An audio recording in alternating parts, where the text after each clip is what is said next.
Si vous cherchez la définition exacte de wokisme, il est bon de savoir que même le dictionnaire y perd son latin. C'est comme les expressions cancel culture ou bien islamo-gauchisme qui ont fait subitement irruption dans le débat public. Tout le monde en parle sans que personne ne sache réellement de quoi il en retourne. Et pour cause, tout est parti des États-Unis dans le milieu des années 60. Wokisme vient de woke, qui en argot veut dire éveillé. Être woke, c'est donc être conscient, engagé, vigilant à toute forme de discrimination. Un concept initié pour la première fois par Martin Luther King, qui dans un discours invitait des étudiants à être une génération engagée. Depuis, l'expression a évolué et elle déchaîne les passions.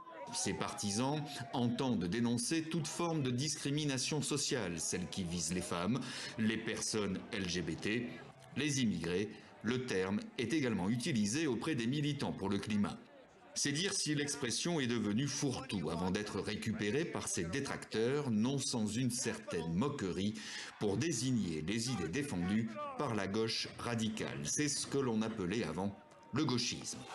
Le wokisme, pour ou contre, chacun en débat dans sa propre paroisse avec sa propre définition, et quand les deux se rencontrent, ils ne parlent plus du tout le même langage.